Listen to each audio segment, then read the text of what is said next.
name's Jess. We've met yesterday, so I'll skip the introduction, but let's head over to the agenda for today.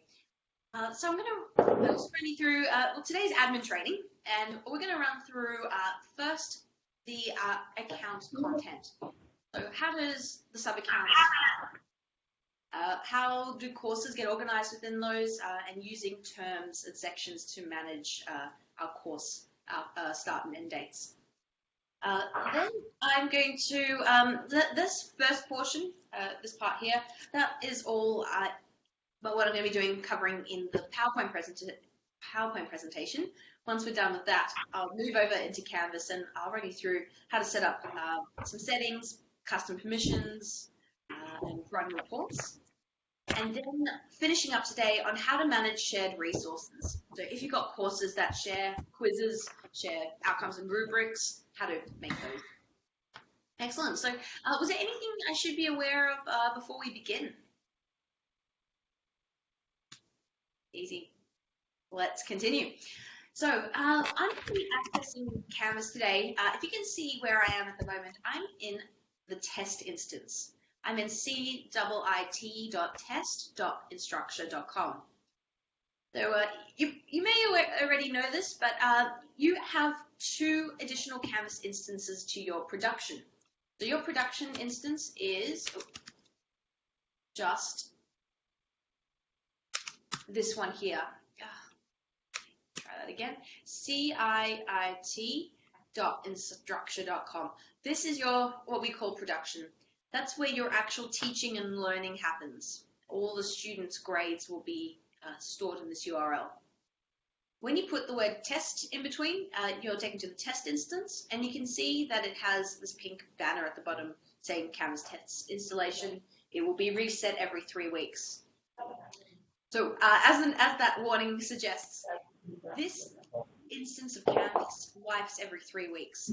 Sometime on a Saturday night, Sunday morning, it completely wipes itself and copies everything from production, from this instance here. So that's why this one should not have any teachers or students logging into it. Only admins should know about this. The purpose of test is for you to test out what it's like to enter data in, import CSV files of users, for instance. And if you need to see what happens when you try to integrate your student information system, you will do it in test first before doing it in real life production. Does that make sense so far? Yes. Fantastic. There's another one as well. Instead of the word test, you would put BETA for beta. If you can see there on the URL. I won't do that. I won't actually go in there because it'll make me log in.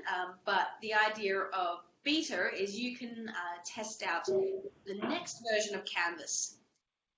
Beta is always one version ahead of production and test. So if you want to try a new feature that's come out, you can turn it on in beta first and then try it out, see if it's the feature you want to roll out to production.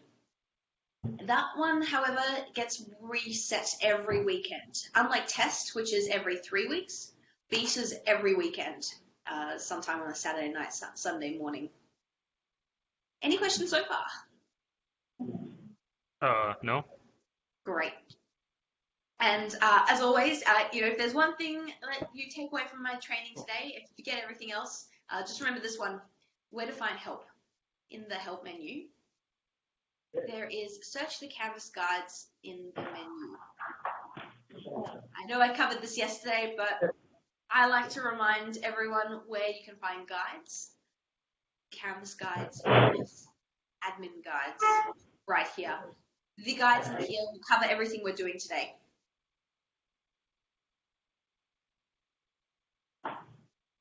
Excellent. So let's start off with talking about the Canvas sub-account structure. So you will have a sub-account, accounts and sub-account structure very similar to folders on your computer. The purpose of this is for organizing your courses. With just like your documents on your computer, you can create folders and folders within folders and put your documents in there. Very similar here, we have it in Canvas. You will have one root account, almost like a C drive on a PC. That root account is called CIIT. That level. As a So, sorry. uh, just to like clarify, would you recommend that like all the college courses are in a separate sub account? So there's like no courses in the root account? Hmm. Only if, I guess, if there was a purpose for putting them in the root account. Um, the the ones that I could think of would be if you wanted to put, if you were using blueprint courses, where you have a template, and I'll explain as we go down a few more slides. You can put, you can share resources. So if you put a resource in program one, for instance, the other programs won't be able to find that resource. If you put it at the root account, that say the template course, all programs below will be able to access that. Does that make sense? Yeah, yeah. So, for organization's sake, it's better not to put any courses in the root account unless, we wanted to share stuff. Exactly. That's right. Got it. Yeah. And look, if there's, I one think, thing. yeah, I think I made all the courses, the initial test ones in the root account now, so I'll just like transfer them in the future. Ah, perfect. Yes, and you can move courses if they are on the route. You can move them to a sub account. Yeah, if you got test courses, you may want to create a sub account called test courses, and you can filter them out. With the sub accounts, you can run reports just on a specific sub account, so you might not want to include results from those test courses in your reports, hypothetically. But let me show you another example. So, as I was saying here with the sub accounts, you can have you can only have one account at the root level, so that's CIIT, and then you can have as many sub accounts underneath it. You can also go a second level deep, so a sub account, and you can keep going sub account. There's no like stop to how many levels you go. But my recommendation is to not to go too spread yourself thin. You want to keep it constrained because it means less administration work from your end, if that makes sense. So if you have a sub account with maybe 5 courses in it and that's it, and there's no real purpose for them to be separated, you may want to consider grouping them together so you have less places to manage. But one thing that I should note is that there are some functions that can only be done from the root account. Things like adding users, you can only do from the root. The idea behind that is you might have a student that's enrolled into courses in program 1 and in program 2. So that prevents you from having to re-enter their details in 2 separate accounts. They'll be able to log in, and from the user's perspective, they don't know they're in 2 different accounts. There are other things as well, some settings that are only available to the root account. So just be aware there are some functions only available at that level. But let me run you through what are some of the benefits for creating sub-accounts. So first of all, the big one is organizational structure. You can have those sub-accounts reflect your organization. Particularly if you want to run reports, the next point down the list, you can run reports based off your organizational structure. The big one as well is, will you be plugging in, will be connecting your student information system, Neil? Do you know? Yeah, I think that this is one of the issues that I brought up with the implementation team. Like Ah, right now, we have a student information system for college only. So like majority of the students have the unique IDs for their accounts. uh-huh. So those random string thing. Yes. So we were able to generate that in the CSD, but the issue is that the high school still doesn't have an information system. So all the teachers and all the students in the high school class don't have a unique ID. Will have to, like, for example, manually upload the data and the accounts from the registrar without an ID. So I'm still we still haven't found like solution if we're gonna be how to solve that particular issue. Okay. I'll keep that in mind, but you'll definitely hear me talk about those IDs a little bit later, those student information IDs or CIS IDs. So Yeah, that one. that's a big one for today's training. So I'll cover them Okay. a little bit more when we get to the users part. But if your student information system has an account structure already in place and courses are organized in accounts, you can mirror Yeah. that in Canvas. And so when the sync Yeah. happens, it goes Yeah, across. we were already able to export it. The courses that I have in my CSVs are an export from our SIS, from our student Fantastic. information system, but we don't have the same system for our high school. Okay. So that you've already got an account structure set up in your CIS for your higher education. Yes, yeah. Yeah. Okay. Well, then in that case, follow that in Canvas.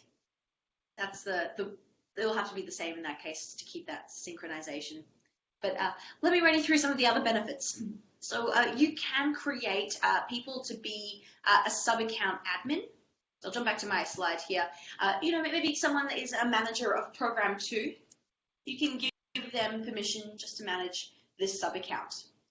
And Okay. you might trust the admin of the program 1 a little bit more than the program 2. The program 2 admin maybe is a little bit click happy and likes to accidentally delete things.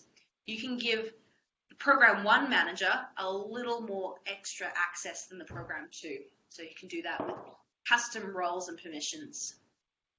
I'm going to show you how to do that a little bit later in Canvas. I mentioned as well, you can run reports and analytics based off the sub-account. You can run a whole school account from the root, a whole school report from the root, or filter it down. I mentioned the shared resource part as well. So really with the shared resources, if you save them at the root, flow down the account tree. But if you put a resource, just say for instance, this department, it won't go to the department next to them. There's no flowing up the tree, if you know what I mean. The last thing we have here is branding. So you can have different themes across programs. So sometimes, you might have the arts faculty have green as their color and the science faculty are blue. And so you can make, let me show you here with my one. I've got a purple branding on my Canvas course. So you can have different colors along here, the text and all that. So those are, and there's one more benefit that's not on the list, and that is account-specific announcements. So you can make an announcement only to courses that fall under Program 2. You can also make announcements at the root level, and then everyone gets them. But those are the benefits. Any questions on any of those? Well, as I understand, like different sub-accounts can have different calendars. Or am I jumping too far ahead? Calendars, that one is course specific. So technically, yes, different accounts can have different calendars, but you'd be actually entering the calendar information from the course. I do cover that in teacher training, I should say. But yeah, there wouldn't be a calendar event that you could have for the entire program or sub-account. Okay, understand. So like I remember like creating specific terms. They're not tied to a sub account. So it's just like in my head, it's like the high school runs on a different calendar, the college runs in a different calendar, and the short courses run in a different calendar. I see what you mean. Okay, yes, I misunderstood. I thought you meant like a calendar for the students to see, but more from an administration point. Yes, you can have multiple courses fall under the same academic calendar, and I will show you where you create that. It's actually coming up very soon. So, yes. Okay. Yeah, ask my questions about that later. Yeah, no worries. So that is the benefits of the sub-accounts. So what I'm going to be showing you today is I'm going to show you how to create all the data through the user interface. But once we're done today, Daniel, your implementation consultant, he's going to run you through those spreadsheets, the formatting, as I mentioned yesterday. So the odds of you manually entering data through the user interface, I would say, is very slim.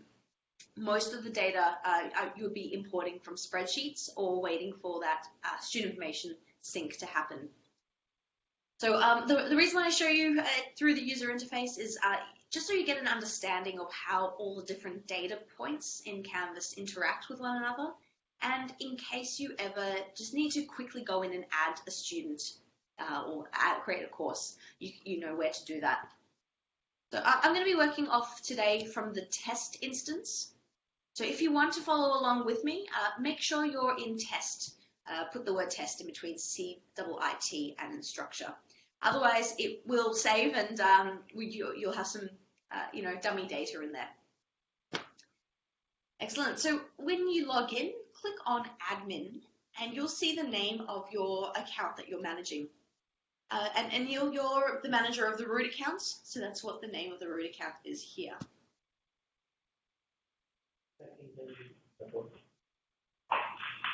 Fantastic. And following along, I'm going to zoom in. Is the size okay for everyone to see? So what I'm going to be working through a lot of today's training is working my way through the account navigation. So all this here on the left-hand side, this is the account navigation. And a little bit above halfway, you'll see sub-accounts just here. That's where we go to create our sub-accounts. Oh, fantastic. I can see we've got senior high school there already. And to add, I guess, as an example, maybe we've got the college. We can create another sub-account just for the college. To do that, we go to our root account. That was what I was thinking of doing, like after this. Yeah, fantastic. You'll still need to do it, Neil, because I'm doing it in test. You'll need to do it in production after. So there's 2 steps involved with creating sub-accounts. You first click and create the name. Yeah, I'll call it the college.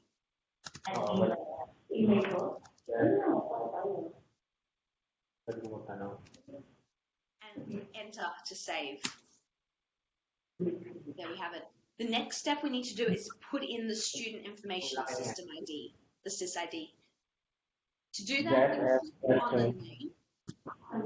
Question. Oh, question. Yes. Sorry. We don't see the admin tab in the test account. Yeah. Say that one more time.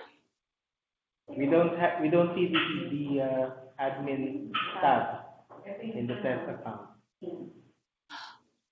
There's no admin there. Yeah, so I'm in the admin tab, correct? And then when you're in there, click on the name of the. We can see that button, the admin button. You don't see admin. On the left, you don't have the admin. It's only account. Okay. I'm checking who's the admin for the test account, but I already set up a lot of admins on the real account yesterday. You did it in the, and you know what, it probably hasn't synced across yet from production. Let me put a pin on that, and I'm going to quickly go and add everyone to I see in the test account that Avon, Aura, and Hazel and Claire are admins. So they should have the admin tab.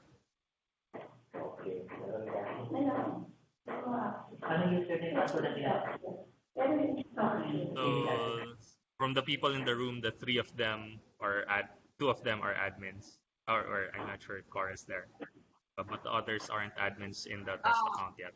Okay. Is that is the same list? Yes. Okay. I added a few more admins yesterday that we haven't put in here yet. That hasn't synced to the test account yet. Yeah. Who have you added that isn't an admin? I can quickly add them into the test instance. Yeah. I'm gonna add them now. Who needs admin access? It's Jared, Pinky, And and Chili. Chili.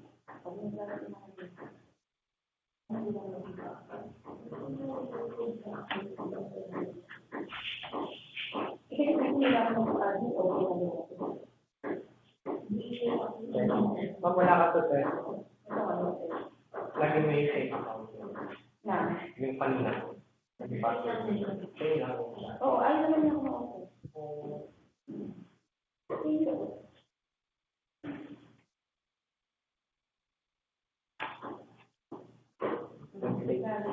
Ginamit mo ba mong Chili yung CIIT test? Meron akong account pa. Yung test ang gamitin mo, ma'am, CIIT tester. CIIT test. That's instruction.com. CIIT That, ang nakikita ko ito. that's Pero live yun. instruction.com. That's the live. Oo, nakalagay ako. Structure. May ano ba, sir? Sila yun. Gamitin mo yung password mo.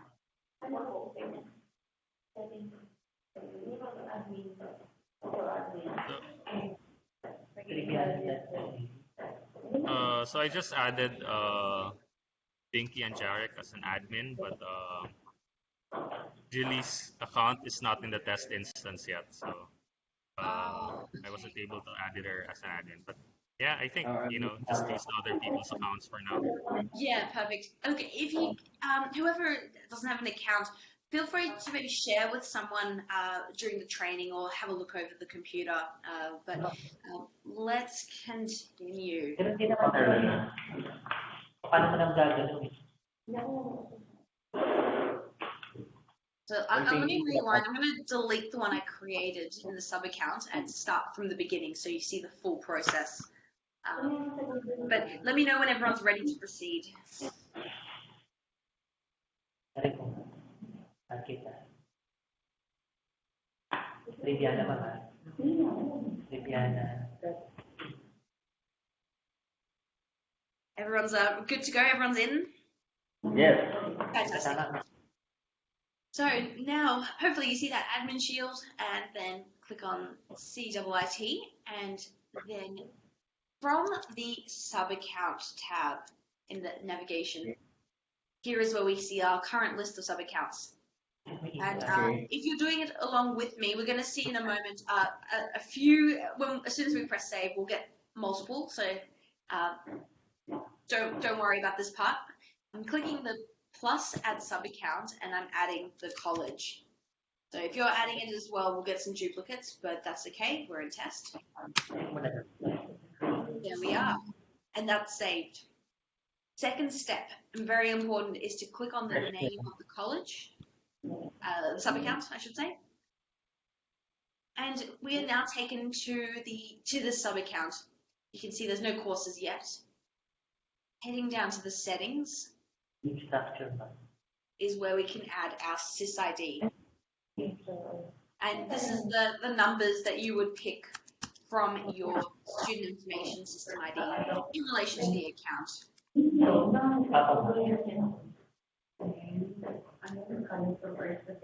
And then update settings at the bottom.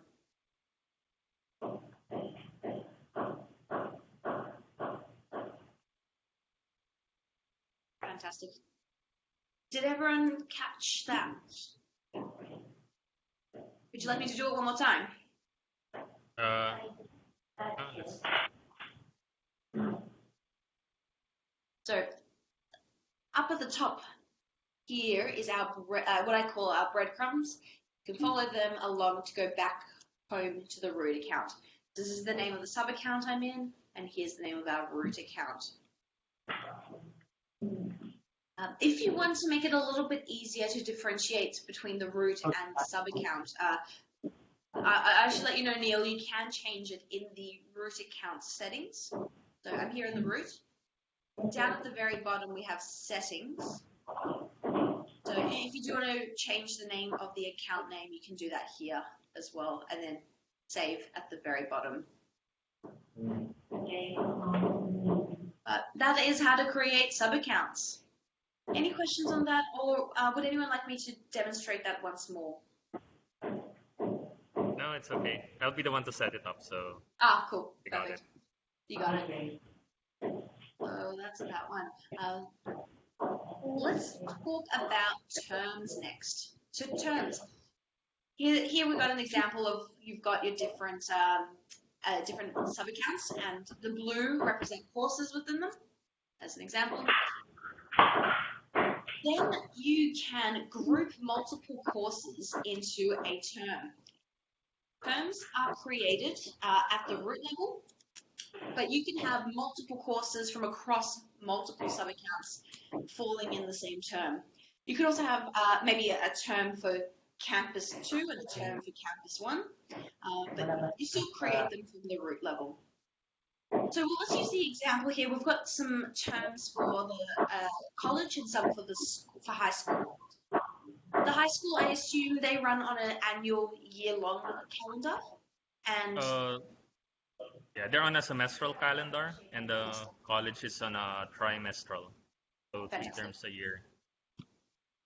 And so with the, I should mention that the terms, they should be however long the course goes for.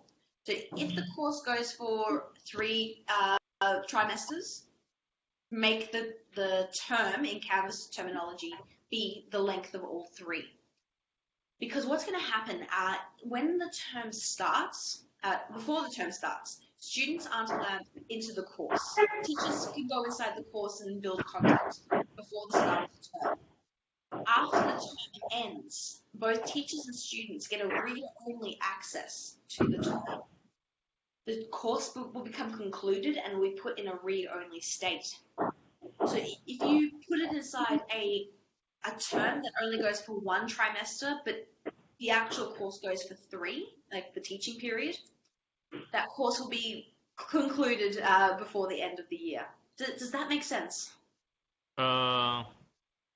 Just to clarify, like for example, we run Computer 101 on the first term, and then Yes. We want to run the same course on the second term. Like on the first term, it concludes, like the students are done with the course, but we want to run the same course the next sem. How do we set the calendar for that? Do we set it like just 1 term only, or do we set it Yes. up the entire year? You would have to, so after term 1 ends, that course will need to be duplicated and put into the second term. Okay. Yeah. Okay, got it. So, yeah, there's a bit of a misconception, and the reason why I clarify that is in Australia, for our high schools, they have, say for instance, maths will go for the full year, but they break up the reporting periods of that subject into 4 terms for the year. So they break it up into quarters. So there's a bit of a misconception there that a lot of schools will set up that term to only be a quarter when all it is just the reporting period, but the class remains in that course for the entire year. So just make sure that the cohort remains the same. The cohort changes at the end of the term. If it's the same cohort that's continuing in the course into term 2, you may want to consider how you do your term. You might want to extend it out. We have That makes sense? this is a question outside college and the high school calendar. We have courses that run the entire year round. We call them short courses. Usually these are Saturday classes that other students take. Uh-huh. Like they run for like 2 to 3 months. But we have like multiple schedules within the year. Like say we have 3 of those courses running throughout the year. Does it make sense to? How do you suggest we set it up? Does it make sense to use Canvas for that? So you've got some courses that have essentially different durations. Some are short, some are long. But Yeah. I guess like for example, we have digital marketing short courses that runs every Saturday. We have maybe 3 of those opening throughout the year. So we open one, close one, open another one, close one. It's like it's not synchronized with any calendar at all. Yeah. not the high school, not the college one. So does it make sense to set up those courses in Canvas as well? And how do you suggest we set it up? Good question. Yes. What I would suggest with those courses is something else, not terms, but sections. And so you would be creating a section for each cohort that comes in for that Saturday course, and you can set a start and end date. I will show you sections, and that is perfect for that type of scenario. And you don't have to be stuck with only using terms. If you start using terms, you can have a mix of both terms and sections as your way of managing the duration of a cohort. Okay. So I will show you both. But with the terms, let's give that a go. I'm jumping back into here, into the test instance. And terms, as you see from the diagram here, are created from the root level. So you can't create terms at sub-accounts. Down here, in the middle of the screen, you should see terms in the account navigation. Fantastic. I see you already got some created. Wonderful. So we've got senior high school, 2018 to 19 first semester, and this is the college, 17 to 18 third trimester. So the way to create one, if I'm going to do maybe senior high school, the second semester, do that, we click on add new term, and we get the fields to enter our new term. And all I do is change the name there, senior high school, second semester. Below that is where we give our CIIT.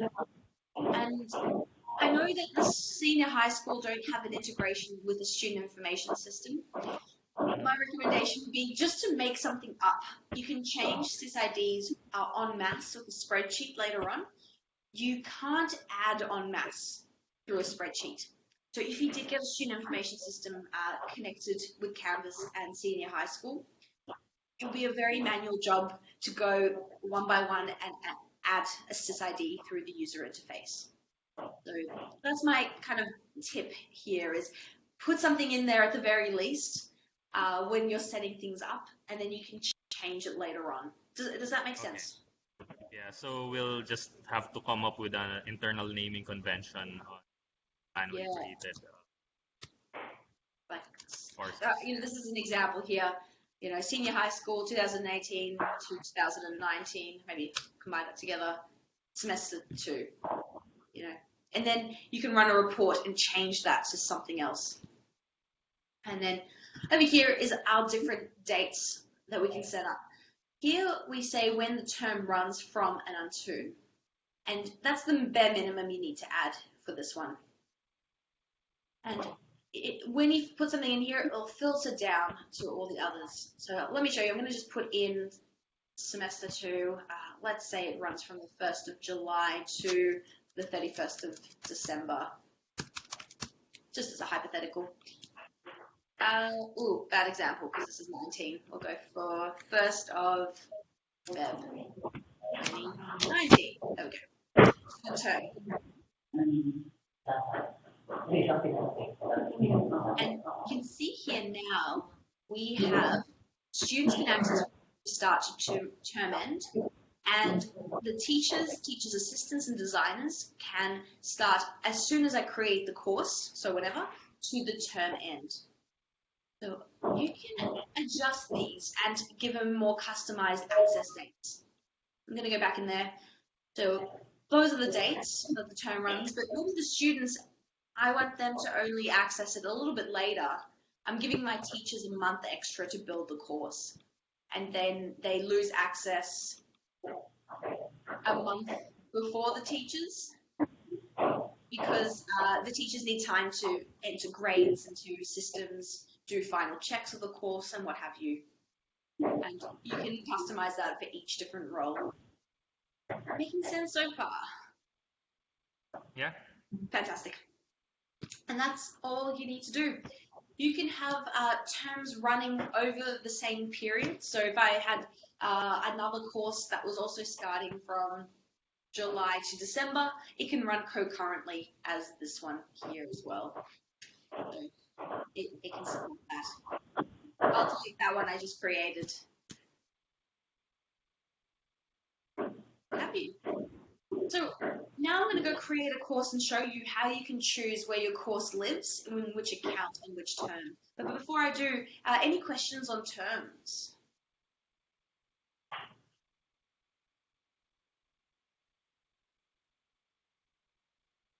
Going up to the courses, and here is where we create our new course by clicking on plus course. And this window pops up, and we have our course name. It's going to go Canvas. The reference code, that might be, your Maths 101, Accounting 101 type of course. This does not have to be unique. You can have the same reference code year by year. Pull out Canvas 101 as an example. I will show you though, after I press add course, where you add the CIIT, and that has to be unique. Sub-account, hypothetically put it in the College of Arts and Technology, that sub-account we just created, and the enrollment term. Because we're in tests, that's okay. I know it doesn't fall under the college for the third trimester, but this will be gone by the weekend. And then add course.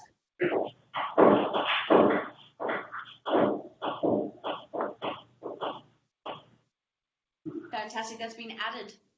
And so I can go find that course by searching for the name.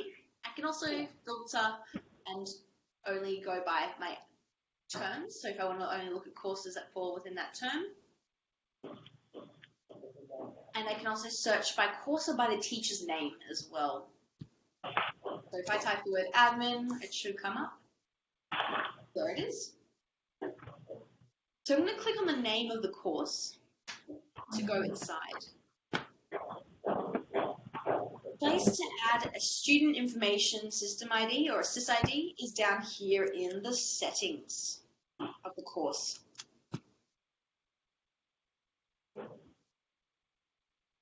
And as I said before, this has to be unique. Over here, we can enter that CISID. And, I might call it Canvas Admin 2018. Something unique, put the date of the course or whatever the structure is that your student information system has for your course IDs, the code. If it's not in the system for the senior high school, you can change it later, much easier than adding en masse. There you have it. Created the course, and don't forget to put a CISID. Excellent. That's terms. The next thing I want to cover is sections. So for those courses that we have, say for the digital marketing course, that's on the weekend on Saturdays. And correct me if I'm wrong, Neil, so the students just sign up whenever and they can join the course at any point. There's no clear start or end date, but it's just when that student completes the course or drops out. No. We open multiple sections in a year. So say we open 3 sections in a year. So, when they sign up, they wait till the next batch of when the next class starts. So like once we get 10 students, we start a class and then. I see. Yeah, and the content doesn't change for cohort to cohort. It's the same thing if you start. Well, now it does, but hopefully with Canvas we can standardize it because different teacher, different way of teaching it. Okay. All right. So there's a couple of schools of thought with how you could set that up. So systematically, whenever you create a course, it automatically creates one section in it, and you enroll your users into that section. Then you can keep adding more sections. So you have different cohorts, essentially, or intakes. And some people, if there are different teachers teaching the same course, you can see here with this example, we've got multiple algebra classes. The same algebra 1, but maybe one teacher teaches period 1, the second one period 2, and so forth. And if this second teacher wants to customize their own content, they don't work well with teacher number 1 and they want to have different material for whatever reason, then you'll need to separate them and make them 2 separate courses. Teacher A and teacher B's course. If the teachers are happy to teach exactly the same content, you would have the one course, and it has section, teacher A section, teacher B section, and so forth. Does that concept make sense? Yeah, I guess, also the goal we have for college and high school, right? Mm. So Maybe not so much the short courses. So, So for high school, you would have like the same class, the same subject, but taught across multiple classes. Is that I right? think, Avon, that's the objective also, right? For college. Say that one more time, sorry. Yeah, I was asking Avon if it's the same objective we have for college as well. Standardized across different sections. I see what you mean. So they have the standardized content. Everyone's got the same content delivered to them, regardless of who's teaching them. Okay. So let me show you sections. So how to create, and I'll use that example of the digital marketing course. I'm going to go back here.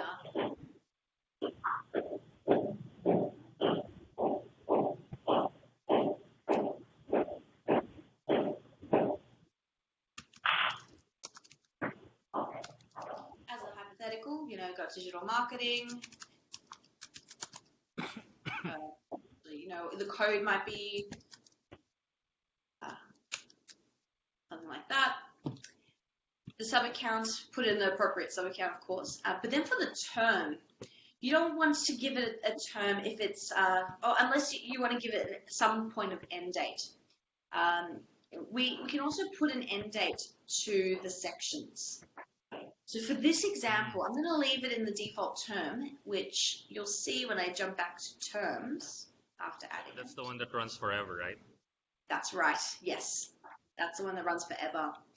And so there's no end date to the course, but we put an end date to the groups of students as they come. So the 10 group, once you hit 10, okay, these students have however long to finish this course. So let's go have a look at that. Digital marketing. We go into the course settings again. And just for consistency's sake, putting a CIIT into that course. You're going to get sick and tired of me saying CIIT by the end of today. The next step is now go to sections, the next tab across the course detail. So it depends on how you want to manage the ID or the name of the different sections. But we're going to give our section a name, so maybe I'll just call it intake, or what would you call it, Neil? Those different groups. We don't. I don't know. We don't call them by anything. We just call them digital marketing. That runs from this date to this date. So we just maybe put a date. Yeah.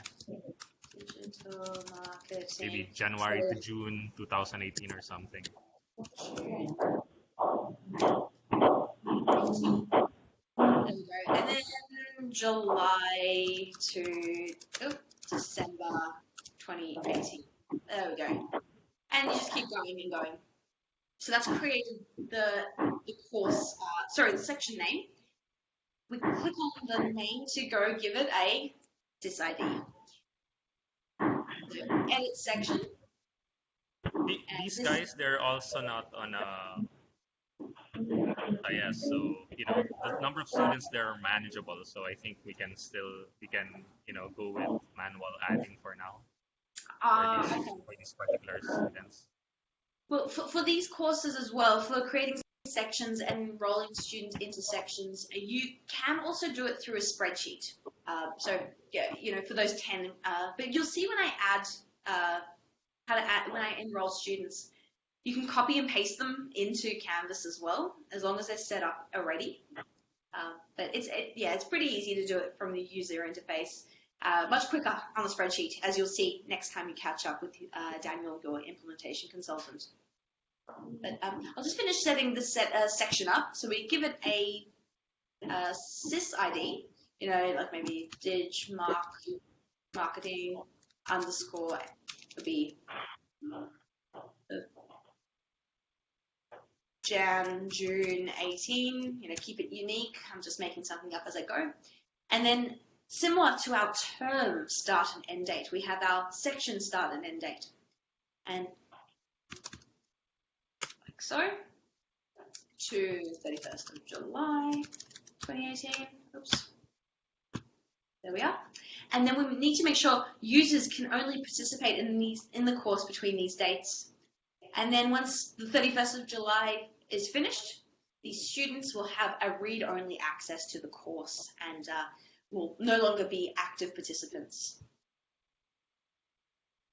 So that is the creation of the section. The last thing for us with the slides is to go and enroll the students, create the user, I should say, and then enroll them into the course.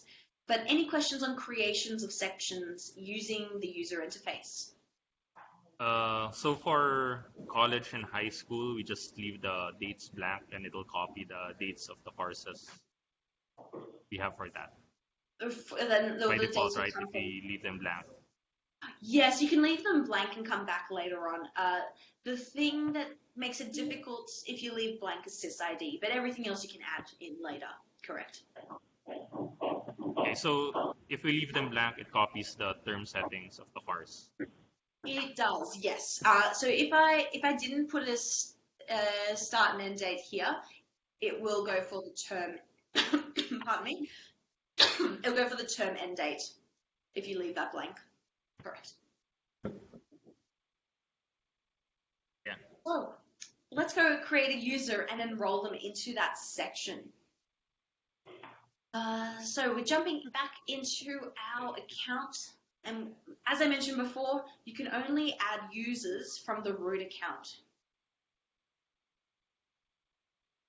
So instead of courses, I'm going down to the people tab. And same spot that we could add courses, we can add people.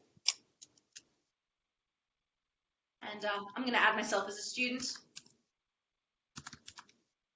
Oh.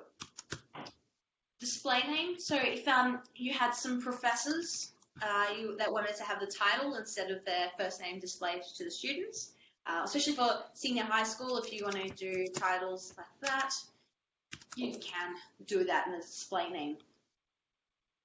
Then we've got the sortable name, email address, and if you don't have a CIS, so you mentioned that some of your high school users won't have a CIS ID because they don't have a CIS. Well, yeah, all of them. A good unique identification is an email address. There'll only ever be one person with that email address. Okay. So yeah, I'll do that. You can change it later. And then the last thing we see is email the user about this account creation. So this is one of the things that you get by creating users by the UI. You don't have this option when you upload a spreadsheet or they get created by a CIS sync. So you can untick this here with the other two methods, the spreadsheet and the sync. It just enrolls people, doesn't tell them about it. They get created automatically. They have no choice in the matter. You can also use API to have this email sent out to the users. But most schools don't like that because it gives the students an option to ignore it and not press accept on the invite. So most people leave that untick and force them in. That makes sense. So I'm just going to add user. Pardon me. And I have now been created. The next step for me to now do is enroll me into a course. So let's go find that course I created. Got the Canvas admin course and the digital marketing course. I'm going to add into both courses. So for the course that has no sections, the one that is like this algebra one, I enroll the user directly into that course. There's no choice in the matter. I go down to the people tab over here and plus people. And here we are. So email address or login ID or sys ID, which in this case is the three that's the same as my email address. So if they don't get a email about the account that's created for them, how do they how do they access it? How do they get their password or something? Yeah, but what authentication are you using for your students to log in? Sorry? What authentication are your students logging in? Is it Canvas or I think I asked this yesterday, I've already forgotten. Yeah, well, right now we don't have single sign-on with Google yet. I think I'll ask Daniel to set that up for us. Is he the one who's gonna set that up for us? Yes. So right yes, now yes. we don't have single sign-on. So yeah, I understand. As soon as we get single sign-on, they can use that with Canvas. But in the meantime, so let me check it. So in the meantime, what it will do is take you, to this page here, and the students can just click on forgot password Okay. and reset. Okay. Forgot the password we never sent them in the first place. That's right. Yeah, it wouldn't have sent them the invite, but after they've been kind of like forced to accept their account creation, then that will send them an email to reset password. Yeah. Okay. The other method is you could have that email sent. Just thinking with the risk of students declining the invite. Yeah, but we don't get that option, right? If we upload a spreadsheet. That's right. Exactly. Yeah, and I can't imagine you filling that out one by one with each student. You'd go crazy by the end of the process. But on that enrolling, you can do through the user interface before going too crazy. Rather than with this method here, if I had a class list on an email or a spreadsheet, you can just keep copying and pasting. So pretend these are different emails. That will enroll all those users into this course. You can also do a comma space. So to do multiple students at once. But I'm going to keep it simple. Just do myself, and then I choose what role I am of this course. And because this one has no section, I don't have an option. So I just click next. There you are, add user. Do non-admins, faculty, have an option to add people to their class? Do faculty, like teachers, have the option to add students? Yeah, that aren't admin. By default, they don't have the ability, but it is a permission you can give to teachers to do. You'd want to be careful with that though, because if you do have your student information system with the college, you want that to be creating accounts and enrollments and doing all the data. Because what will happen is if that's not in place in the CIS, if you haven't enrolled someone into a course in your CIS, but you do it in Canvas, when the sync happens, it's going to override anything you do in Canvas, if you know what I mean. So if you change anyone's enrollment status in Canvas without doing it in your CIS, it overrides it every time the sync happens. So yeah, I think we have unique cases where like a student is not officially enrolled but wants to sit in a class. But just those few cases here and there. Yeah, I know what you mean. You'd have to also make sure that if you move them or add them to a course in Canvas, that you go back and do it in your student information system. Well, because if we do it in our student information system, it automatically adds to their payment. Exactly. Tuition fee. So yeah, the unique cases, they don't pay for tuition in those classes. They just attend them for free. So anyway, we'll find a way around that. Mm-hmm. Yeah, no, absolutely. But yeah, like the rule of thumb should always be any data changes, do it in your CIS first before doing it in Canvas. Or wait for the sync to happen as well. It depends on how frequently that happens. Some CISs do it every 4 hours. Some only do it overnight. So just keep that in mind. But jumping back to this one here, so I've enrolled myself into the course. Let me show you what happens when you enroll a student into a section. So here I am back at my digital marketing course and back to people. Plus people. And I pop in the email address in this instance.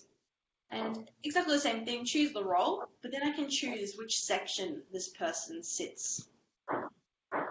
Let's go for this one. And then you can also say they can only interact with users in their section. So this student can only interact with the 9 others in their class. If you're not too worried about that, you can leave that unticked. And then the difference you'll see here is that it has the section listed.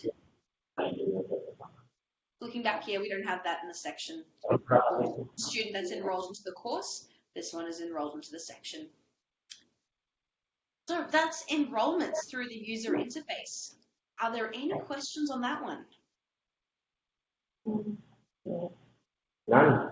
No, perfect. Let me quickly summarize what we just covered. So we have our root account, yeah, called CIIT, CIIT, the full name, and from that account you can create users there and terms. You can't create users and terms in sub accounts. But you can break down into sub-accounts to organize your courses. Courses sit within accounts. And then you can use terms or sections to manage the end dates of your courses. The end of the term, the course will become concluded, and you'll have to then copy it for the next term. With sections, you can have your courses broken into Section A and Section B with this example for the algebra, or in science, enroll students directly into the course. If you break it into sections, you can manage your cohorts. So, Elliot, any other questions with the account structure, or pretty straightforward from your end? None at this time. Are we at the last slide? Oh, this one here? Yeah, I mean, I think we're at the bottom of the scroll bar. I have a question, but it's unrelated to the training we have today. Oh, okay. Yeah. Well, we have this new student information system launching in the Philippines. It's called CAMU, CAMU. It came from Australia, so I was wondering if you have any knowledge about it and if you think it's like good. I'm actually not familiar with it. Could you say it again, the name? CAMU. CAMU. Wait, let me find the full name of that what it stands for. Okay, I'm googling it now. CAMU. Just writing it down. I'll follow up with Daniel because he has a bit. Him and his team, our implementation consultants, have a bit more of experience with SISs than myself. I have to be honest. So he very well may be aware of it. So I'll pass it along to him if he doesn't know already, and can help out with how to integrate that into Canvas. Yeah. I was just wondering if they're any good. If it's a SIS we should be taking a look at because they just launched in the Philippines. See, yeah, I can't say I haven't had any experience with them. First time I've heard of them, to be honest. But there are so many systems out there that I think I discover a new one, probably one every month or something like that. Oh, but that's the website there. Okay. Yeah. I'll keep that open. Yeah, fantastic. I think it came from Australia, so I would just wondered if you've heard about them. But their pictures are all Indian, so yeah, I have been mistaken about the Australia thing. Well, it says on their brochure. Yeah, there they are. Okay, cool. I'll have a look into it. Okay. But what I'll definitely do, Neil, is I'll send you a copy of the slides along with the recording for yesterday's and today's session. So you'll have this as well. So you can refer back to this mind map. But let's head over. Let me quickly check my notes. So I wanted to quickly show you before I move over to how to manage users. All this information here that we've just gone through, adding it in the user interface. How do you get it out, manipulate it, and put it back in? So that's what I'm going to run you through now. Jumping back into Canvas, I'm going into our admin area and into the root account. First, let's export the data we have.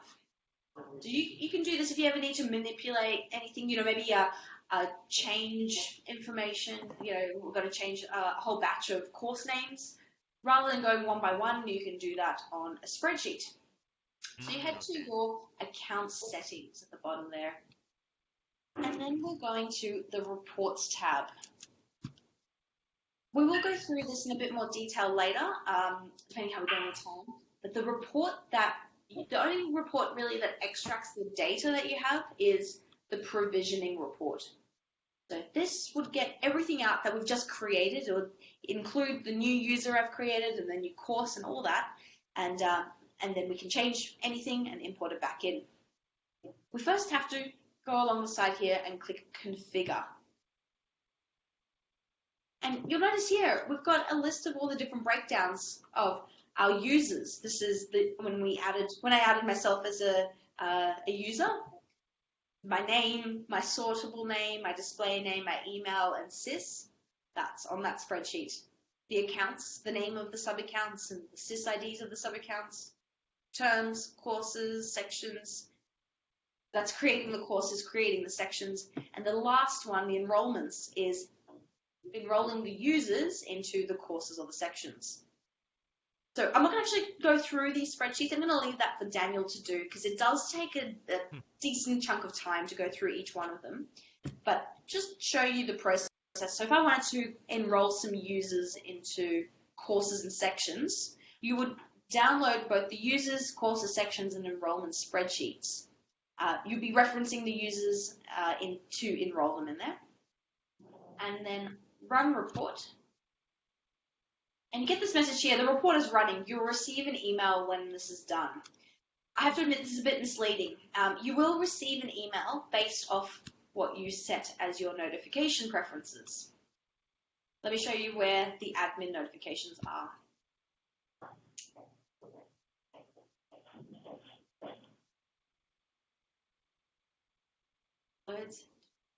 The notifications are administrative notifications here. And you might notice that it's set as a daily summary. So, Neil, you're not going to get that email until the end of the day, about 4 p.m. your time. So don't wait for it. One of my suggestions is just refresh your browser. And by the time that I spent explaining that, it should be ready now. There we are. It has a timestamp of when the report was last run, and then you can export it. It downloads it as a zip file if you have multiple selected. So let me show you that. So the purpose is to edit the fields and then upload it back again? Exactly, that's right. Okay. So it does it as a... useful. Yes, it's really useful because you could just imagine if you had to edit a lot of information, even conclude a lot of users at the end of the year, if you had to do it one by one, you'd be going absolutely nuts. So here it is. You got it as a zip file like this. I unzip it, and here are those spreadsheets. Edit those. Make sure you save them as an MS-DOS CSV, particularly if you're on a Mac like myself. The default saves it as like a Mac-friendly file. It does need to be a MS-DOS CSV. You can zip that folder back into a zip file and then import it here into sys imports. Sys imports is another function that only is at the root account. So you have to have access to being a super admin. You can't be a sub-account admin to import those spreadsheets back in. And all you do is choose the file. Where's my downloads? if you're doing the spreadsheets, you can upload them as CSVs, but you have to remember the order that you do it, because users have to obviously be uploaded before you upload the enrollments. But if you zip them all into a zip file like this, it will then work out the order for you, process the data. You'll see as I do this, it has a little progress bar, and it's giving me some error messages because we're missing some CIITs. So that's what happens if, and there's some other little ticks and things like that with it. So I'm going to leave Daniel to explain all of that, running through why the formats came back with an error message, because you do have to format those spreadsheets accordingly, but he'll run you through that in your next implementation call. But before we move away from sys imports, move over to users, any questions on sys imports or exporting the provisioning report?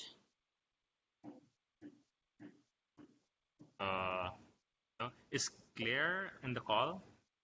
Fantastic. Just wondering. Say that again? I was wondering if Claire was listening in. If she's going to be the one doing this for high school. I can't see her in the camera. Okay ka daw. Hindi ka kita eh. She's listening. Is she there? Can't see. Yeah, she's there.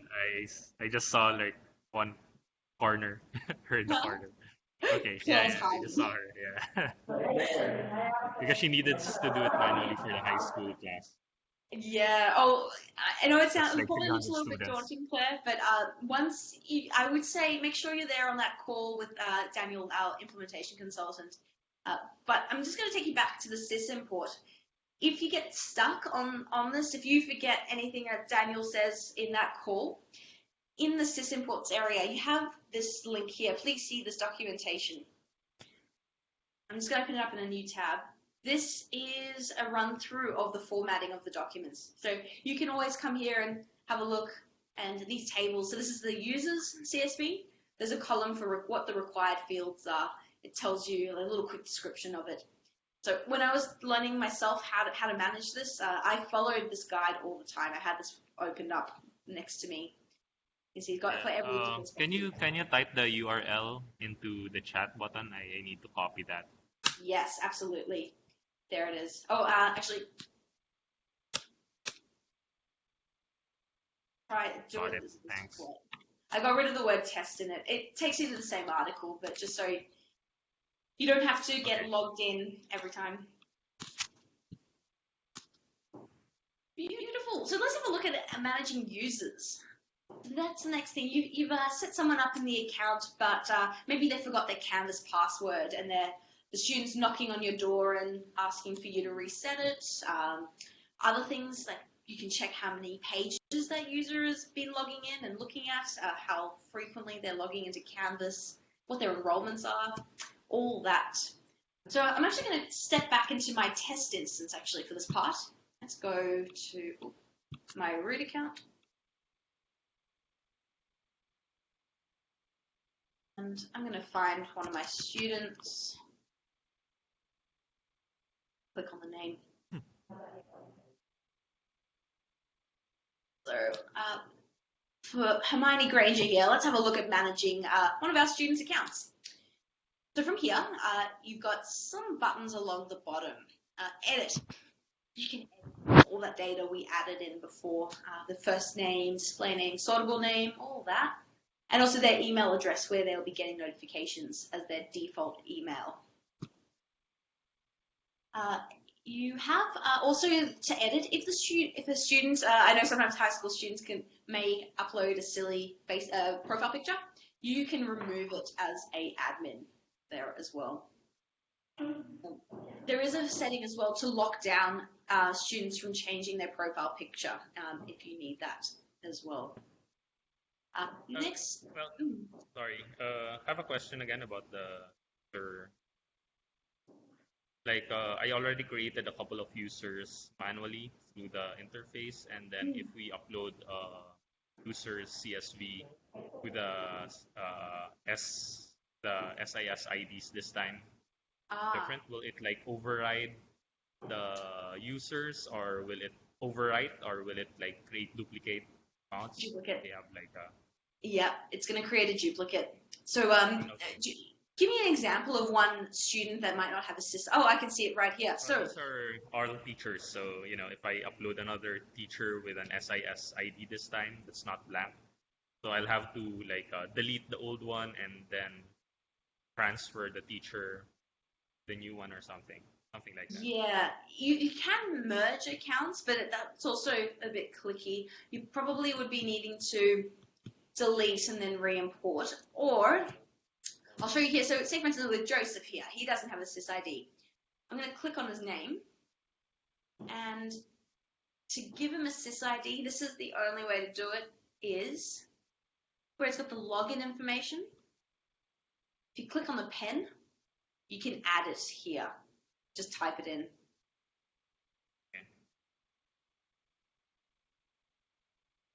And I actually missed one of my, one of the things I probably should have pointed out to you, Neil, is for why I've been harping on about adding SysIDs, even if it's just a filler dummy SysID, even if it's not the real one.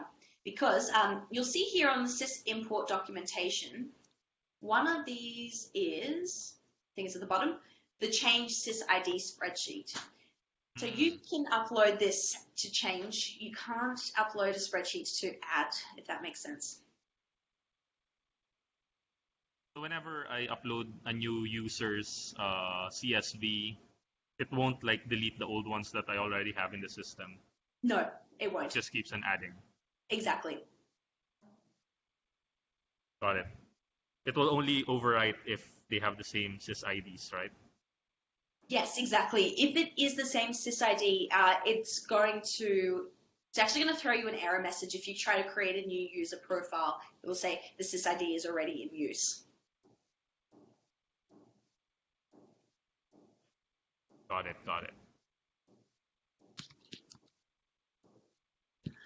So, yeah, let me jump back to get out of Joseph's profile and go into here.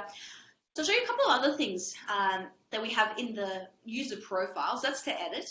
The next one over is you can masquerade or act as a student.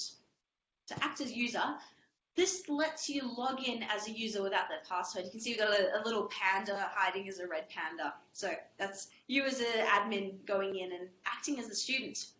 You can go and, I have to click on proceed at the bottom, but you can see here I'm now logged in and it's got this message at the bottom, you're currently acting as Hermione Granger.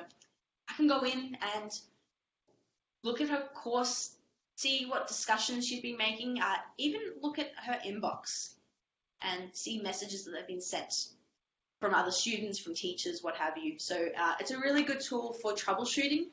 If a student's saying, I don't have that course, but they should have that course, if there's, any kind of, anything you need to follow up bullying-wise with inboxing, anything like that, it's a really good tool just to log in with someone without their password.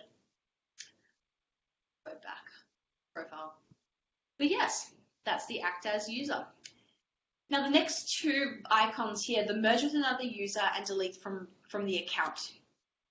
This merges one user's profile with another, as the name suggests. It merges everything, including assessment results, markbook, communication, including inbox discussions, the works. And when you merge with someone, you can't unmerge. So it is final. Don't do it if you're not sure, is the gist of the matter. Same goes with deleting. We don't want to delete a user from Canvas. You want to conclude their enrollment because deleting them deletes their records as well. For for data, if you need to go back for record keeping, if you delete them from the course, you won't find them in the reports. Well, just in case someone does something like not very smart, that accidentally clicks one of those buttons, do you have like rollback backups that we can reference back from? Yes. How many days of backups do we have? How many days of backups? Good question. Yes. So look, one backup that you can always quickly access is your test and beta instances. So you'll have the maximum a 3-week backup, or at least a few days, depending on when the sync happened. But as well, if you ever accidentally delete a user, jump on the phone, call our support team. Actually, Okay. I didn't have the Philippines phone number for you yesterday. Let me add this to the chat. I've got for our support, there are two numbers for the Philippines. So we've got one number for mobile phones and one for landline. I'm going to paste that into the chat for you there. Oh, should have put a space between that. 1-800.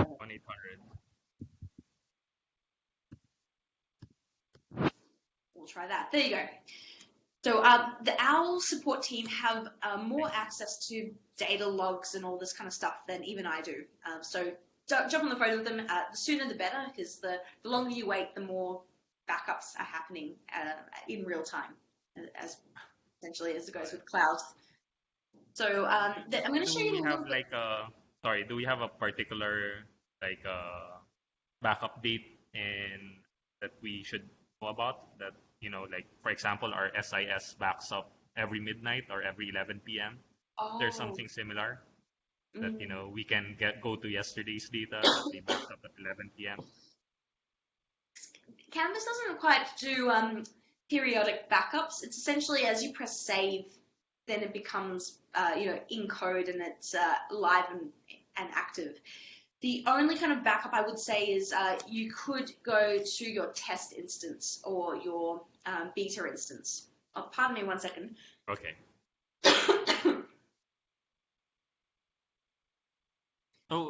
One other thing, you mentioned saving it as MS-DOS CSV, but looking at Excel now and I can't seem to find that option. If it saves as MS-DOS or Macintosh Ready or something. I mean, do you have a tool that will save it as MS-DOS CSV? Yeah, let me open up Excel quickly.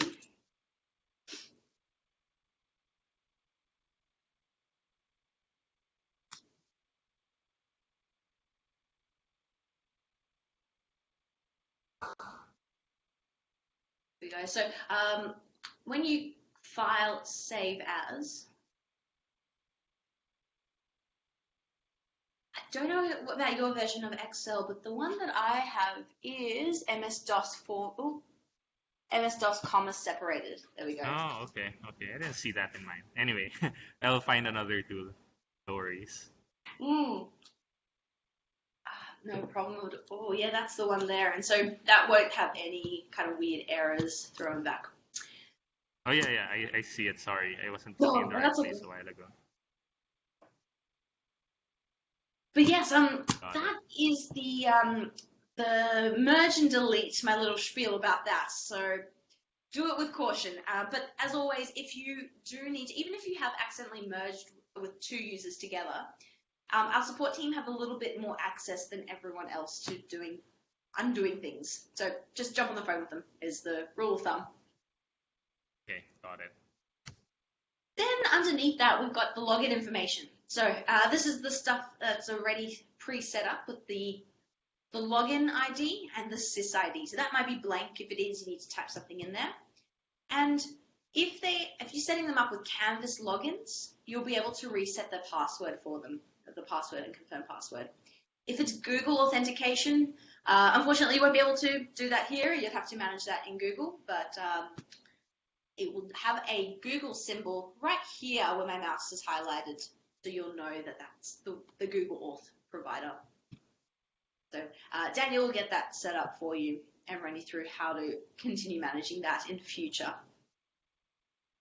But then underneath this is where we see what courses the student is in. So I've got 3 courses, and this student, you can see the art history course is currently active and they're enrolled as a student. The first year potions, you can see here, it's completed. So this course was in a term that has completed, and they're now a completed status. They're no longer an active user. For your subscription with Canvas, we only count active students. So if Hermione had all courses that were marked as completed, she'll be no longer an active user in your subscription count. Because she's got one course at least that is active, she is an active participant in Canvas, so she is part of the subscription. That makes sense. Is there a button there that counts how many active users we have at the moment? Yes, there is a report where you can see how many active users you have. I'll show you that one when we do reports at the end for sure. Okay. But I want to show you how to conclude someone if you need to conclude them through the user interface. So the easiest way is you find the user here. If I know that I need to conclude all of Hermione's courses, I go here, look at the course list, and I'm going to open the course in a new tab. Just so I can go in there and see. Here we are. We're in the art history course in the people tab, and you'll see right here in the membership I can conclude. You don't want to delete because that will delete the records included with this course. We want to conclude it instead. And when I conclude, you can always restore. Undo that. Also close that one out. Below the courses, we can see that Hermione's in two groups. These are like group assignments, study group type of thing. These students get their own mini Canvas course to work on their group assignment, which is really cool. So you can see that there. And the last thing we have is the students' page views. So you can go to the exact URL that they were in. You open that in a new tab. You can see the date, whether they participated. There's a tick here next to a quiz that the student took. So they participated. A page, they won't be classed as participated, but if they participate in a quiz, discussion, upload an assignment, they're doing something active in Canvas. The time, that's how many seconds they spent on that page. Nothing there yet because I spent such short little time on some of these pages, but if I export this report out as a CSV, I'll get more details about that, and that just downloads it as a report. So there we have you. That is the user details. Any questions so far?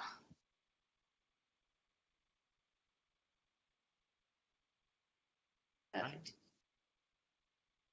Alrighty, so that is, let's head over to roles and permissions. So you can go to any account or sub-account and customize the permissions there, but just to kind of show you here on the slide, if I am, let's go back to our account structure. If we're keeping it simple with one layer, we've got the root account and then all our different, this is the high school, this is the college. If the permissions are going to be the same, regardless if it's high school or college, build those permissions at the root account and it will filter to both accounts. If there's going to be some differences, first go to your high school sub-account, for instance, and make the changes there. So I'll show you. You go into sub-account.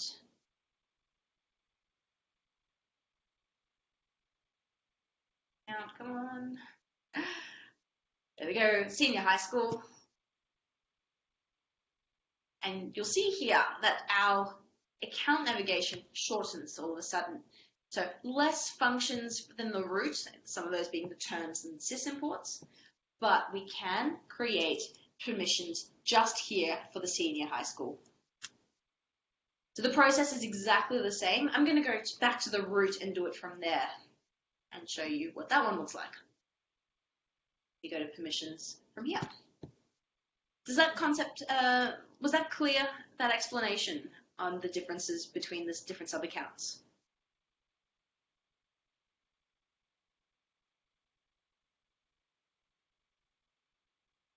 Stop me if you do have any questions. So we have the permissions area, and the permissions are broken up by course permissions or course roles and account roles.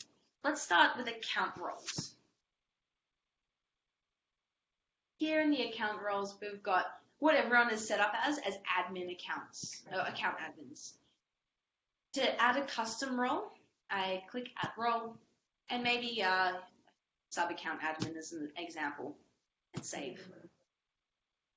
So it adds a new column here. Everything's disabled at the moment, but then I just go through. If I want a sub-account admin of the high school sub-account, I want to give them the permission to act as a user, for instance.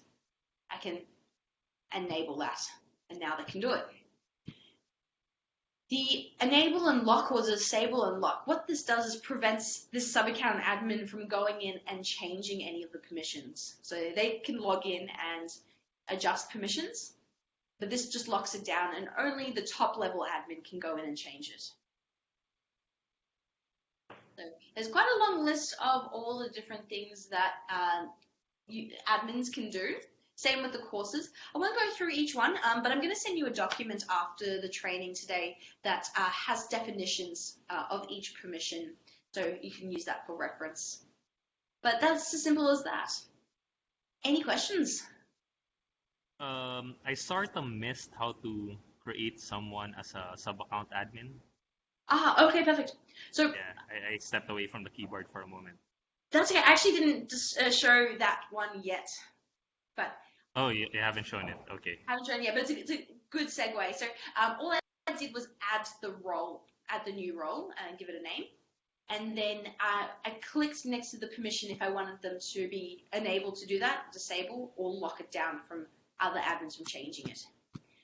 So once I've gone ahead and then adjusted all the account roles, the permissions in that one, I go to settings, the account settings, and it's in the account settings I set up admins.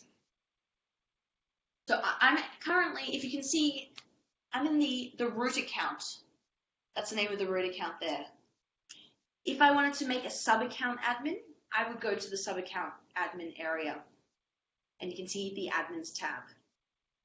Let me show you from a sub-account level. Say I just want to make a high school admin. Go to the high school, and then settings. And as I say, follow the breadcrumbs to see where you're making them an admin of. Good practice, just to make a quick check. Make sure you're not making them an admin of a root account and giving them keys to the castle. So I'm making them an admin of the senior high school admin, and I click plus account admin. And you just add their email address. And the add more, you just choose which role you want to create them, and then continue. I won't actually make myself an admin here, although everything will get wiped over the weekend anyway. But that is how you add other sub-account admins. It's a little tedious because there's no autocomplete. There's what, sorry? You have to. There's no autocomplete, so we have to know each one's email. Yeah. Yes, you do. Or another way, what you can also do is use the CSV import.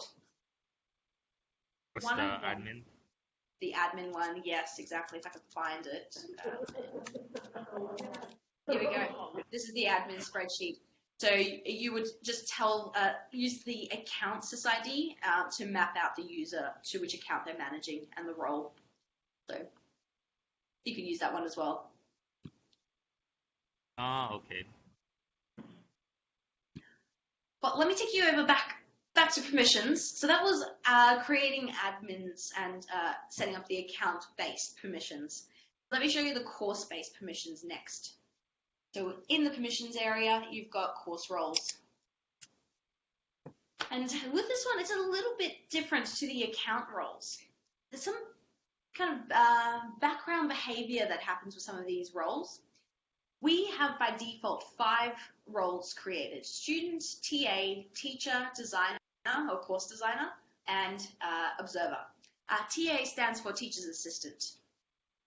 So you'll see that some of these roles, like the student, I can't even give them permission to add, remove other teachers. But looks like, to answer your question from earlier on, can teachers add other teachers to their course? And it is enabled. So the answer is yes, they can. But students, you can't even give them that ability to do it. And why would you? Students shouldn't be adding other teachers to their own course.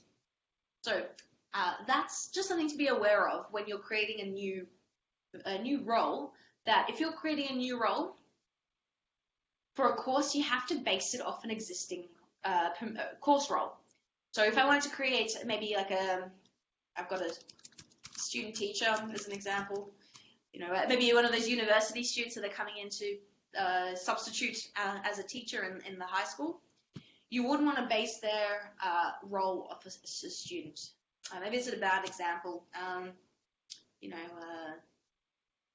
Friends. Maybe the principal wants to just be able to look inside courses, but not actually do too much. Or have oversight to do everything in the course. I wouldn't base their role as a student because you'll see here, I can't give them a lot of ability basing their role off as a student. Does that make sense? The question a while ago was if teachers could add their own students. I'm not sure I understood. If teachers can add their own students, was that the question? Yeah. There are find users.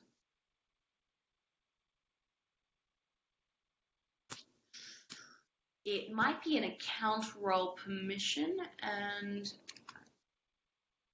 access units management service.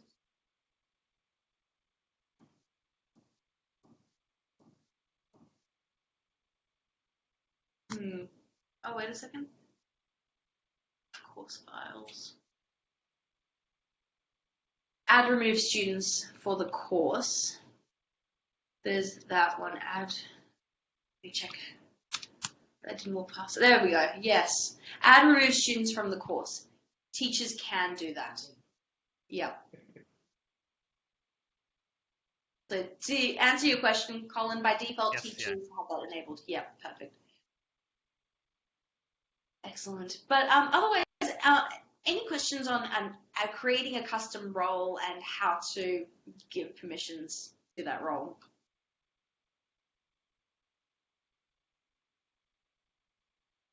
Oh. Cool. Let's move on. Cool. Next thing, just customization of Canvas. So the first thing I want to show you is, if you notice with my pretend canvas here, I've got my imaginary Hogwarts school emblem up at the top. I've got colors here, all the hyperlink colors all over the place. So you can customize that. At the moment, you've got the standard Canvas logo, the gray navigation toolbar, but we can make this a little bit more personable. So how do we do that? I'm in the root account still, so you can see up here, I'm in this account. So just keep an eye on where you are when you're going to the theme editor, because you can do it at a sub-account level. So over here we have themes.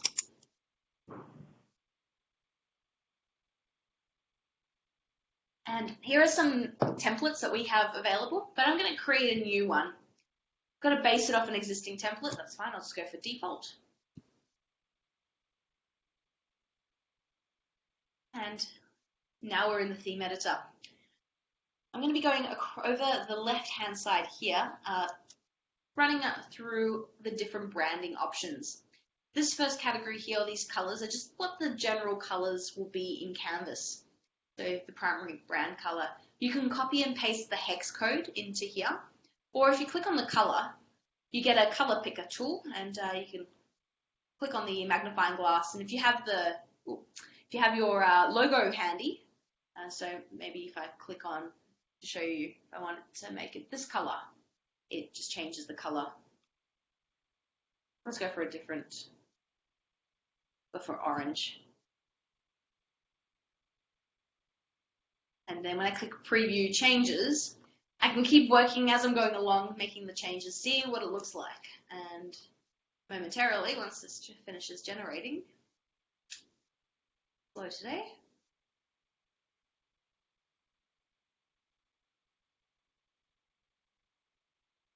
There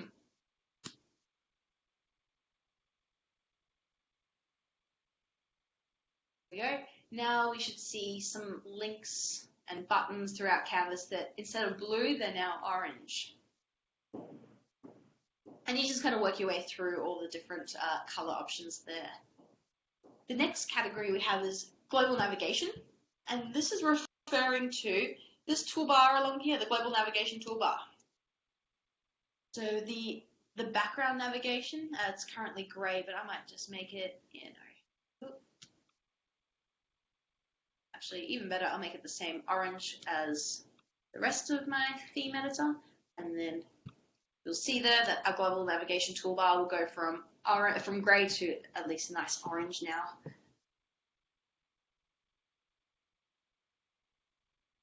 As long as it did last time. There we have it. So that's what this is referring to. And changing all the icons, the tiles, all this, and then the logo background that's up at the top here. And then you can change it from being a Canvas logo to your own school logo. Then the next category, we've got watermarks and other images. So you can add a watermark, your logo and copyright information to appear behind the text to prevent people from doing screenshots or photographing content pages. Then the favicon. Favicon is referring to this little logo up here on the tab. So you can add your own school logo to be the favicon. It does have to be within this aspect ratio, so a square image.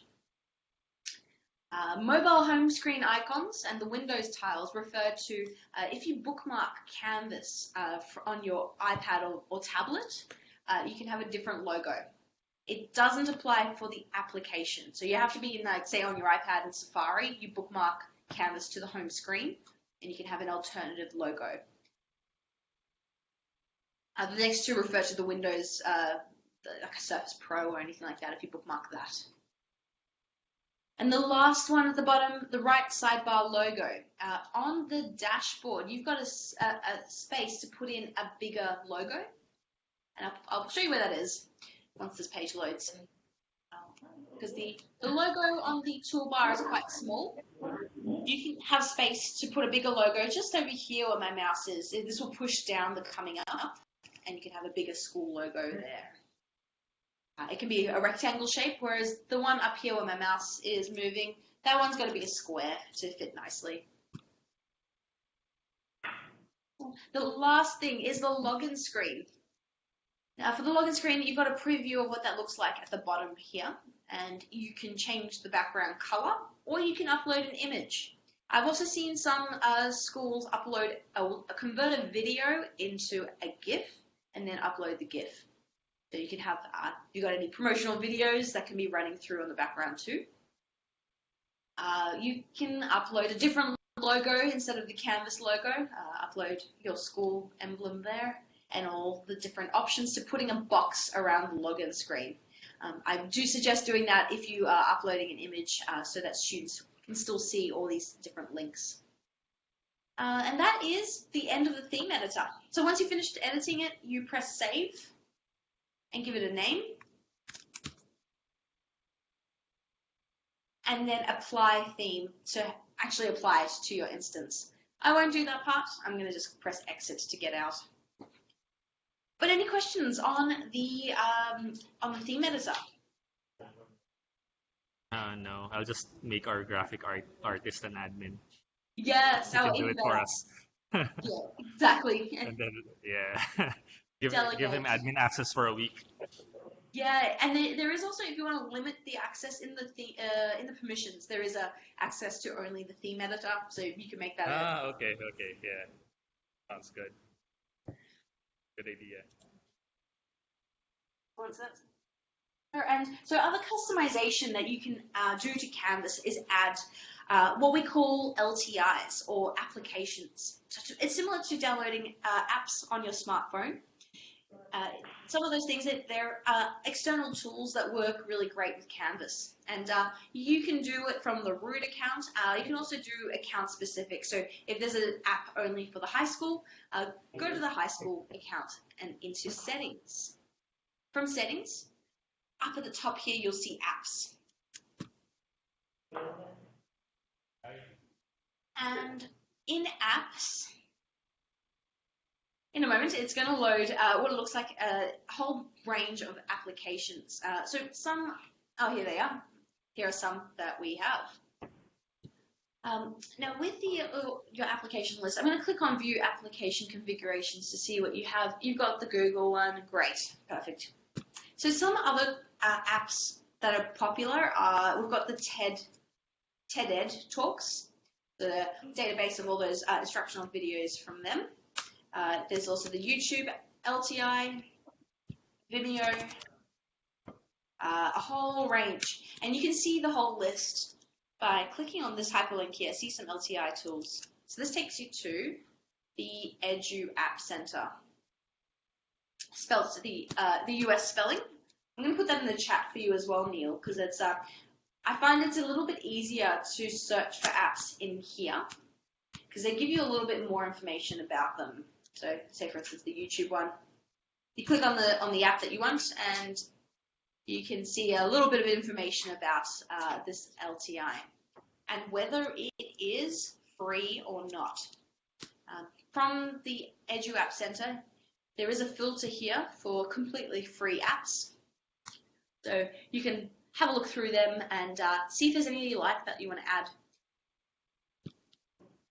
But to do so, it's easier to add them from here. So if you find the name of the one you're after, click on it and then just press Add App. Simple as that. So that's LTIs in a quick nutshell. Any questions on that one? Yeah. We haven't had we still need to explore that particular one because we still don't know how it works at this time. Oh, do you want me to show you what I mean by the LTI? Maybe later on. I mean, we have a lot on our plate for now, so Yeah. just setting up the accounts and the admins. We'll probably do that later on once we've set up everything else. Fantastic. Look, my suggestion is speak to Amelia if you need any assistance with applications, because she can add apps for you as well. If you want her to do it, she added the Google one I can see there, so that you can use Google Docs within a course. So speak with her if you want anything added, and she can do that for sure. Excellent. So let me finish up on customization of Canvas. So we did the theme editor, we did apps, and the last customization you can do is communication at an account level. And that is, I'm here in the account settings, and one of the tabs along the top is announcements. You've already done this before, Neil. Do you want me to run you through the global announcements, or are you up to speed on that? Well, yeah, for everyone else, maybe. Yeah, fantastic. So just to keep in mind, again, where you are when you're creating this announcement. So I'm in the root account. That means everyone is going to get this announcement.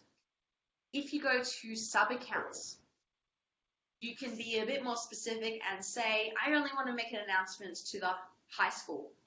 You go to the high school. See the breadcrumbs at the top. I'm in the senior high school. In settings. And now I can make an announcement only to the senior high school. So let's do that here. Be aware, if you do this in production, students will get notified. So test suppresses all notifications. So test it here first before doing it in the real thing. So new announcement. You give your announcement a title. Let's go.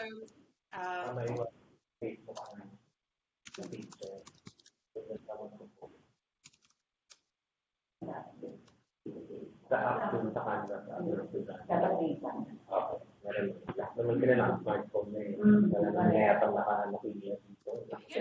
Here's my message. Okay, secondary name. And then over here, I've got the announcement type, the information. Now, what this refers to is it color codes the announcement. For an error or warning, it's orange or red. The calendar, it's got a little calendar icon next to it. So it's just kind of color codes your announcements. I'm going to leave it as information.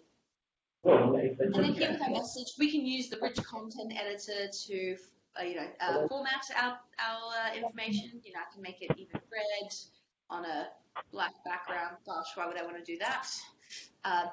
Make it really large. All that kind of stuff. We'll run through more of these tools in teacher training. Then below we have who receives this message. If I leave a blank, everyone that has some kind of enrollment in the sub-account will get this message. If I want to make it specific to students and teachers, I can do that too. Maybe it's a message just for the teachers, not for the students. I'm going to leave it blank so everyone sees it. You then also have to choose a start and an end date. So I'm just click on start date for today, and let's say this announcement ends tomorrow. Done. Oh, I should mention, you can also go specifically down to the time. You know, if I wanted it to end tomorrow at 9 a.m., they'll be gone first thing in the morning, as an example. And then publish. So let's have a look where this is. I'm going to the dashboard. And because Neil's enrolled into something from the college, he doesn't have that on the dashboard, but that will appear there for anyone that has any type of enrollment from high school. That'll appear right here where this one is displayed on the homepage. And so it will stay, that message will stay there until tomorrow, 9 a.m. Or if the student clicks this X button earlier, then it'll disappear before then. So that's the announcements function. Any questions on that? Now, what's the default notification? Do they get a email immediately? That's a when you good make question. an announcement? We head over to the account level, to your personal account, Neil, and then notifications. And that one, announcements, by default, right away, you'll get notified by email as well. Yeah, that's for all students also. That's right. So yeah, every user gets the same default notification settings. And I take it you haven't changed yours yet? No, I don't think so. Perfect. In that case, yes, then that's the default. I can never quite remember off the top of my head what the defaults are because there's quite a lot. But yeah, that's the one there. Oh, let me check how we're going. We've got 12 minutes left. And as always, it's always a rush to finish admin training because it's so much to go through. So we're done with just the general customization of it. I might leave settings for Daniel. I'll let Daniel and Amelia know that we didn't get through to settings, so they can go through that during implementation.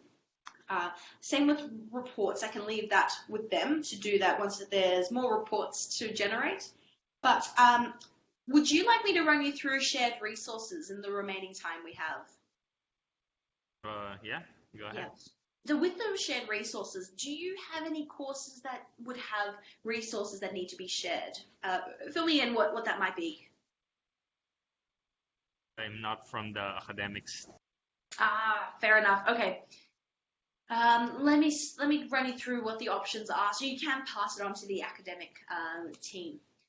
So we've got two methods of delivering shared content. And for this portion, I'm going to jump back into my demo Canvas instance because I already have these set up. The first thing we have is something really simple called Commons. And with Commons, I joke around, it's Canvas's Dropbox. So you're a teacher, you build a course or you build a quiz that you really like and you want to share with others. Once you build it, you push it up to Commons. It's like uploading a document into Dropbox. And then others that have access to Commons can then pull it into their course. So let's demonstrate that first. I've got a course here that I've built. And I'm going to go to my modules. So you can just do a individual item. Here's a reading, a content page. And I click on the three-dotted button here, and I can share to Commons. Oh, sorry, Neil, did you miss anything that I was saying earlier on? Yeah, I think it's okay. Go ahead. So, I was gone for like a minute or two. say that once more. I was gone for a minute or two. Oh, okay. Okay. The quick summary is Commons is like Canvas's Dropbox. You build a resource, you push it up to a repository, or like a Dropbox drive, and then anyone with access to Commons can pull it into their course. So that's the first method. What I haven't explained yet to everyone, but the second method I'm going to show you is Blueprint. And Blueprint is an admin or a head teacher builds a course and then shares it with other teachers. So it's more admin driven.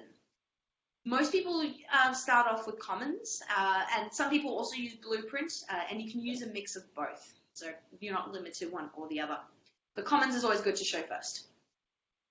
So here's a content page that I've built. I can click here and share to Commons. I can share the whole module as well, share to Commons. And I can share the whole course by going into the course settings and clicking share to Commons, just over here on the side, here where I'm in the course settings. So click share. And in a moment, you'll see that there's going to be a page here where I just fill out the settings, my sharing settings. I have previously shared this resource to Commons already, so if I flip this over, it will update that originally shared document. Or I can share it as a new one. And then I just go through and fill in the details here. I won't go through all of them just for time purposes, but you just have to fill in wherever there's an asterisk. And so then when you've already shared something and you now want to pull it into a new course, for instance, the course first has to be already created, like the empty shell of the course. So I'm going to do that. New art course.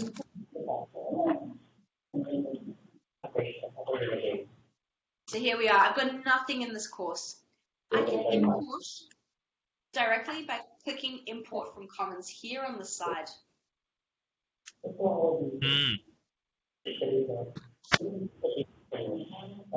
Now, loading. It's pulling up here for me to find courses. I currently have enabled to me to look through public resources, so you can see there's a lot. If I toggle this off, I won't see that anymore. I just see the 16 courses that have been shared with me. And here's that art history course I've shared previously. Click on that. And over here on the far right, I import it to my new course, like that. And in a moment, I'll have content inside that course. Really easy like that. As an admin, you can manage resources that are shared to Commons and prevent people from sharing publicly. So to access Commons, you can access it from here on the global navigation toolbar. So I'm going to click on that, and it takes me back to the Commons homepage. So, for instance, if you want to prevent teachers from accidentally sharing it to the public, or prevent teachers from viewing public content, as an admin, you can come up to admin here. These are your admin settings for Commons. And you can disable those public shared common sharing options. I also would suggest disabling these options here because these are related to the US high school standard outcomes. So we don't need those. You can also set up groups. People can share groups, a way of organizing content in Commons. If you partner up with another Canvas school, you can set up a consortium. But last here is your managed resources. So as admins, if people are doing duplicates, you can see here I've got 2 duplicates of my course template, here and here. I may want to go in and delete one of them and to tidy it up. So that's Commons in a very quick nutshell. I'll definitely let the implementation team, Amelia and Daniel, know that we briefly covered it. But I'll send you some follow-up guides on that one as well. But any questions on Commons? So right now, one of the main concerns of the test faculty we have is that, I sort of notify them that as soon as we import the the enrollment from the CIIT, it will get like overwritten. So now the assumption is it won't get overwritten. They'll actually create a new course, and you can just like export the data from the old course and import it into the new ones that were created. Because I think that's one of the bigger hesitations why they haven't like really tested it yet. Okay. Yeah, I see. Exactly. And so that way, if you're building something in the test course, you can move it. Commons is the easiest way of moving it from your test to your teaching course once the sync happens and creates the courses. Absolutely. Okay. Yeah. Got that. The other thing that we have, and I've got 5 minutes left, I can leave the blueprints for Amelia to run through, so not to overwhelm you with too much information. What are you thinking, Neil? Do you want me to cover blueprint or leave that for Amelia? It's okay. I have another meeting as well. I need to Okay. get to. No worries. Okay, so I'll let those guys know. We didn't get a chance to cover reports, just some of the general settings, which I only ever do anyway if we do have time, and blueprints. And I'll get those guys to cover those with you during your weekly implementation call. Fantastic. Yeah. If there's any other questions, otherwise I'll let you guys go. Head over to your next meeting. But yeah, are there any last minute questions, concerns before we wrap up?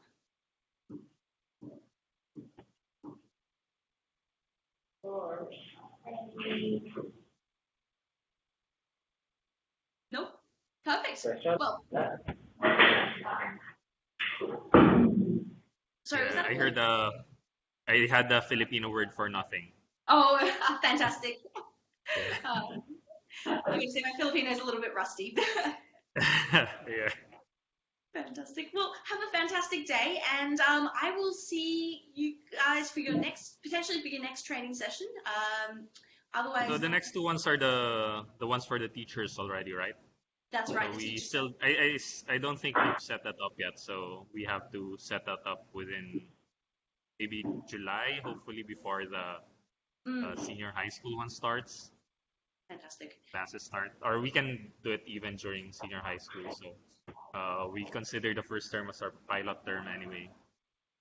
Okay, great. Well, actually, I'm just thinking it might not be me that takes your teacher training. There's another trainer as well on the team, so you may get Candace. But either or, good luck with your teacher training and enjoy. It's a lot more hands-on than this one and a lot of fun.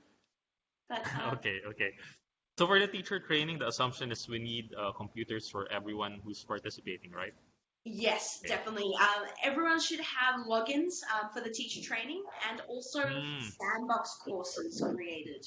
But Daniel can help you out with setting those up. Okay, got it. Great. Wonderful. Thank you so much, everyone. Enjoy the rest of your day and see you next time. Thank you, Jess. Have a good day as well.